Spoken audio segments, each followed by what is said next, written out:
Hello students, आप पढ़ रहे हैं class 8 chapter 1 when I failed. जैसा कि आपको पता है, ये एपीजे अब्दुल कलाम का ऑटोबायोग्राफी है और जिसका 2 वीडियोस आपने ऑलरेडी देख लिया है।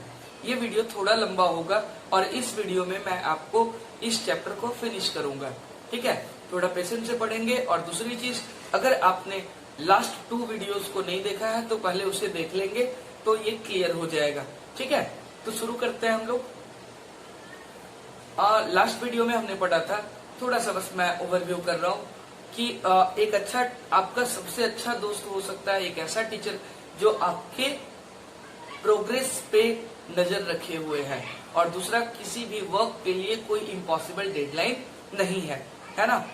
तो आगे बढ़ते हैं, क्योंकि श्रीनिवासा एक ऐसे प्रोफेसर थे जिन्होंने एपीजे अब्दुल कलाम का कैपेबिलिटीज को बढ़ाया, जो उनकी लाइफ में बहुत हेल्पफुल हुआ। यहां तक हमने पढ़ लिया था, अब आगे बढ़ते हैं। After MIT I started my working life. Little did I know that even the lessons were to follow. मैं अपना वर्किंग लाइफ स्टार्ट किया MIT के बाद। मुझे पता था कि एक टफ से टफ लेसन अभी आगे हमें फॉलो करने हैं, मुझे फॉलो करने हैं।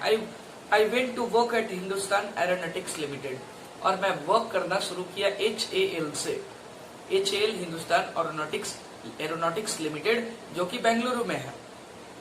There I learn a lot about aircraft and their design and technology. यहाँ पे डिजाइन एयरक्राफ्ट का और टेक्नोलॉजी के बारे में इनको बहुत कुछ सीखने को मिला। By now I was very sure that I wanted a career in flying। और अभी मैं बिल्कुल क्लियर हो चुका था कि मुझे अपना कैरियर फ्लाइंग में बनानी है। When I emerged as a graduate aeronautical engineer from HAL, I got 2 job opportunities। जब HAL से वो निकले ग्रेजुएट होके कंप्लीट एरोनॉटिकल इंजीनियर, तब उनके पास जॉब के 2 अपॉर्चुनिटीज आए। फर्स्ट था एयरफोर्स से और दूसरा था doctorate of technical department and production. ठीक है, DTD&P। और ये कहाँ का था? तो मिनिस्ट्री ऑफ डिफेंस का था। ठीक है, I received interviews calls from both. मुझे दोनों जगह से इंटरव्यू के लिए कॉल आया। The first was in Dehradun and the second was in Delhi. पहला इंटरव्यू हमारा मीन्स मेरा देहरादून में था और दूसरा दिल्ली में था। I set for with great hope in my heart. मैं दिल में अपना काफी उम्मीद लेकर निकला। My first close sight at the aircraft has been at MIT। पहली बार मैं एयरक्राफ्ट नजदीक से देखा था कहीं, तो वो था MIT में। Where 2 decommissioned aircraft were kept for the demonstration of various subsystems to the students। जो कि रखा हुआ था, मीन्स रिटायर होकर, वो दोनों एयरक्राफ्ट रिटायर्ड था और स्टूडेंट को डेमोन्स्ट्रेट करने के लिए, एक्सप्लेन करने के लिए उसे रखा गया था। They had healed a special fascination for me. और वो मेरे अंदर काफी उत्सुकता बढ़ा दिया था फ्लाइंग को लेकर। They represented for me man's ability to think beyond his boundaries and to give wings of dreams. और उसी ने मेरे सपनों को उड़ान दिया। I was chosen aeronautical engineer as my area of study because of my fascination for flying. और मैंने एरोनॉटिकल इंजीनियरिंग इसीलिए चुना क्योंकि मेरा फैसिनेशन था, मेरा उत्सुकता था फ्लाइंग को लेकर सबसे ज्यादा। Over the years I have nurtured the hope to be able to fly. और बहुत सालों के बाद अब मेरे अंदर एक उम्मीद आया था कि मैं भी फ्लाई कर सकता हूं। क्यों? क्योंकि एयरफोर्स से एक जॉब अपॉर्चुनिटी मिला था। My to handle a machine as to rose higher and higher in the stratosphere was my dearest dream. ऊंचाइयों से ऊंचाइयों तक बहुत ऊंचा उड़ना, यही मेरा सपना था। As I made my way from Madras to North India for the interview, I played this dream over and over again in my mind। क्योंकि मैं जैसे ही मद्रास से निकला नॉर्थ इंडिया के लिए इंटरव्यू देने के लिए, मेरे दिमाग में मेरा सपना घूम रहा था, है ना, मैं अपने सपने को याद कर रहा था बार बार। ठीक है, I was finally on the threshold of becoming a pilot, और अब मैं बिल्कुल उत्सुक हो चुका था पायलट बनने के लिए। The journey from Tamil Nadu to Dehradun was a long one. अब तमिलनाडु से देहरादून का डिस्टेंस देखें तो बहुत ज्यादा है ना। Not just geographically but also in terms of distance, I would travel from my humble origin to the prize that I lay in the foothill of Himalayas, the place in the Air Force as a pilot. उनके दिमाग में बस चल रहा था कि मैं हिमालय के नीचे वाली विलेज से निकल के मैं हिमालय के ऊपर की ऊंचाइयों को पे मैं अपने उड़ान को दूंगा, है ना। ये सोचकर बहुत खुश थे वो। I first halted in Delhi for the interview at DTD&P. अभी आपको बताया था मैंने, है ना। DTD&P means directorate of technical department and production, है ना। यहाँ पे क्योंकि इंटरव्यू था तो वो सबसे पहला हॉल्ट दिल्ली में लिए। बहुत कॉन्फिडेंट थे इंटरव्यू के लिए, बहुत इजी था, उतना ज्यादा टफ भी नहीं था। Not requiring to push the boundaries of knowledge too far, और मेरे नॉलेज के लिए मीन्स मेरे अपने नॉलेज को ज्यादा दिखाने का जरूरत भी नहीं पड़ा, है ना।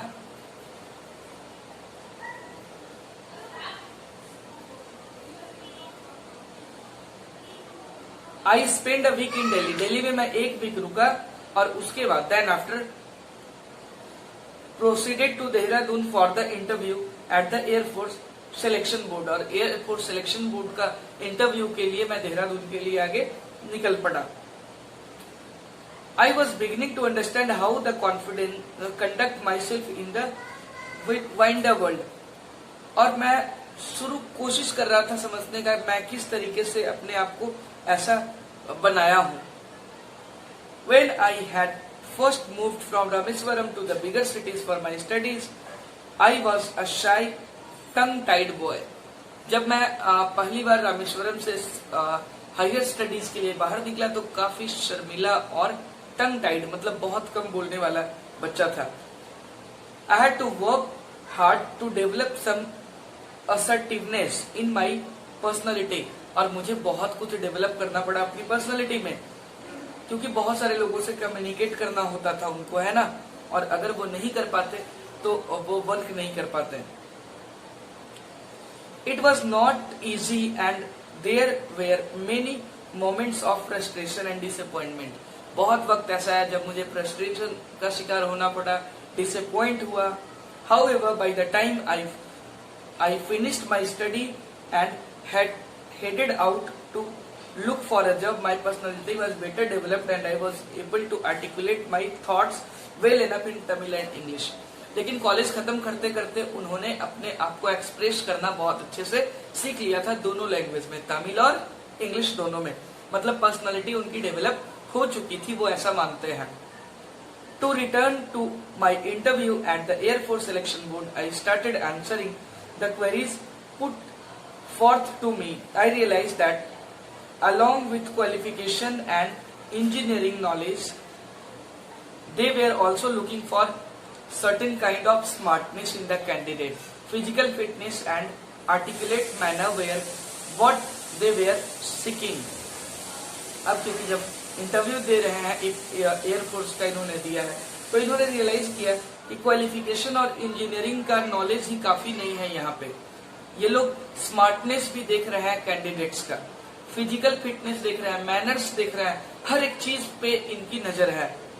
I gave it my best, और क्योंकि जॉब तो चाहिए था एयरफोर्स का, तो उन्होंने अपना बेस्ट दिया यहाँ पे। I wanted this job so long and so deeply that I was determined yet an anxious confident and at the same time tense. उस समय काफी कॉन्फिडेंट भी थे, सब कुछ लग रहा था कि नहीं चलो मैं कर सकता हूं। Finally the result were announced, और फाइनली रिजल्ट आ गया। I had stood 9th in batch of 25, so sad. 25 लोगों ने इंटरव्यू दिया था, उसमें से इनका पोजीशन हुआ 9th। There were only 8 places available, लेकिन वहां पे सिर्फ 8 प्लेसेस अवेलेबल थे जॉब के लिए। I had failed to realise my dream of becoming an air force pilot, और मैंने मैं अपने सपने को अपनी आंखों के सामने टूटते हुए देख रहा था एयरफोर्स पायलट बनने का। I still remember the act in my head. I was attempting to make sense of what had happened. मुझे आज भी उस सर दर्द याद है जो मुझे समझ नहीं आ रहा था कि क्या हो रहा है मेरे साथ। When a dearly held desire begins to break up, I can feel nothing but despair and empathiness as one tries to come to terms with the end of the dream. जब सपने टूटते हैं ना, उस वक्त जो दर्द होता है वो दर्द महसूस कर रहे थे कलाम साहब। I could not bear to be indoor after seeking the result. Result देखकर मैं अब अपने आप को दुनिया से आइसोलेट कर लेना, ऐसा मैंने सोचा नहीं था। I had to go out for air and to be in the open because all around me the walls seemed to be too close in. मेरी चारों तरफ दीवारें बंद लग रही थी, इसलिए मैं चाहता था कि मैं खुली हवा में जाऊं और मैं अपने आप को फिर से तैयार करूं।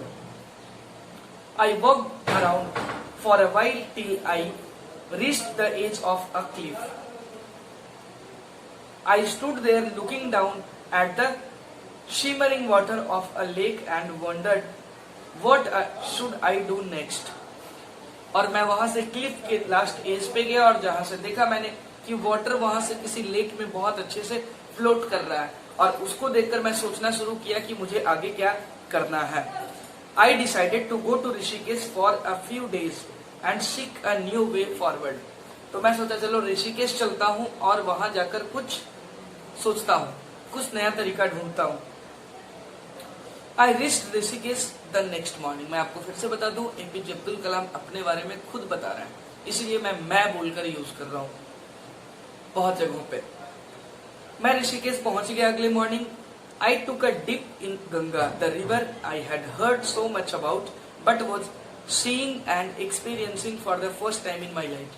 बहुत सुना था गंगा के बारे में, लेकिन कभी देखा नहीं था। आज मैं पहली बार गंगा में डुबकी लगाया। I had been told about the Srivananda ashram that was located at a little way at the hill. पहाड़ी के ऊपर एक श्रीवानंदा आश्रम है, उस आश्रम के बारे में मुझे बताया गया था, बहुत लोगों ने मुझे बताया था, तो मैं सोचा चलो आगे चलता हूँ। I were there, और मैं वहां पहुंच गया। As I entered, I felt a strange vibration, और मैं जहां वहां पे गया तो एक अजीब वाइब्रेशन मुझे समझ में आया। The sense of tranquility that was like a balm of my restless soul. I was granted an audience with Swami Srivananda himself. I embarked on an explanation of recent developments in my life. He listened calmly, and his next were some of the most profound I have ever heard. जब वो श्रीवानंद आश्रम में पहुंचते हैं तो एक अलग ही vibration वहां पे उनको समझ में आता है, और वहां पे स्वामी श्रीवानंद खुद होते हैं। ये अपने पूरी जो डेवलपमेंट हुई इनकी लाइफ में पिछले जो भी, वो सारा कुछ एक्सप्लेन करते हैं, और उसके बाद जो उनको श्रीवानंद ने बोला उसके सुनकर ऐसा लगा कलाम साहब को नहीं, जो बैठे हैं वो काफी नॉलेजियस पर्सन है। क्या बोला? Accept your destiny and go ahead with your life. अपने डेस्टिनी जो भी होती है ना, उसको आप एक्सेप्ट करो और आप आगे बढ़ो। You are not destiny to become an air force pilot, क्योंकि आप डेस्टिनीड ही नहीं थे एयरफोर्स पायलट बनने के लिए, आप किसी और चीज के लिए बने हो। Forget this failure and instead search for the truth purpose your existence. इस फेल्यूर को भूल जाओ और लाइफ में क्यों आप बने हो इस चीज को ढूंढो। That lesson made me a deep impression on the mind. उनके दिमाग पे ये काफी गहरा प्रभाव डाला। Truly why fight against destiny, destiny से लड़ना क्यों?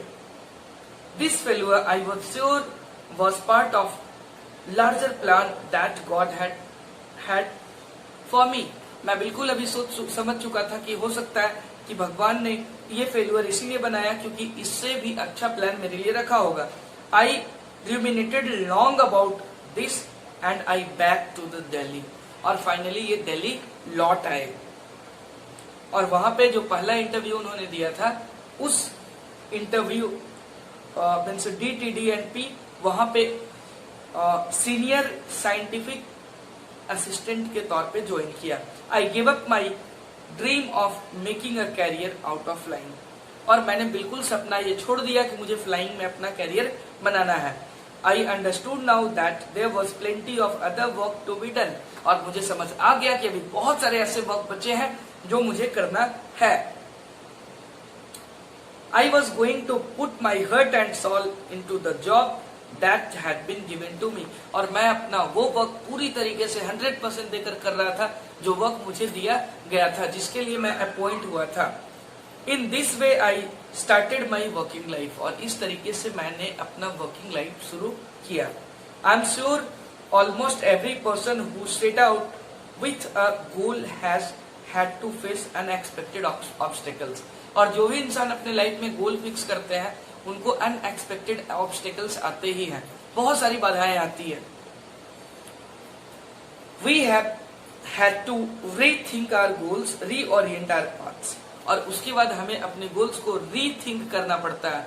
अगर ऑब्स्टेकल्स आई तो फिर से थिंक करो कि क्या कर सकते हैं और फिर से अपना गोल को सेट करना पड़ता है, पाथ को चेंज करना पड़ता है। Each setback teaches us a new facet of life that and something about our own personalities। और ये हर एक चीज जितने भी प्रॉब्लम्स आते हैं लाइफ में वो हमें कुछ नए चीजों को सिखाकर जाती है। When we tackle obstacles we find hidden reserves of courage and resilience we did not knew we had। हम लोगों के अंदर जो भी है हम लोग नहीं जानते हैं, लेकिन जब ऑब्स्टेकल्स आती है तो अंदर की चीजों को हम अपना जान पाते हैं कि हमारे अंदर ये भी पोटेंशियल है। सबके अंदर होता है, आपके अंदर भी है। And it is when we are faced with failure do we realise that these resources were always are with there within us. और जब फेलियर होता है तब हमें ये रियलाइज होता है कि ये रिसोर्सेज हमारे अंदर पहले से अवेलेबल था। Only we need to find them and move us on with our lives. और बस होता क्या है कि हम लोगों को फाइंड करना होता है कि कौन सा वो हमारे अंदर का जो कला है ना, स्किल है, उसको निखारने का जरूरत है और हमारे लाइफ में मूव करने का जरूरत है। तो यही था all over the when I failed. बहुत कुछ सीखने को मिला इस स्टोरी से, है ना। अब हम लोग नेक्स्ट वीडियोस ऑनवर्ड्स में हम लोग नेक्स्ट चैप्टर को पढ़ेंगे, ठीक है। ओके।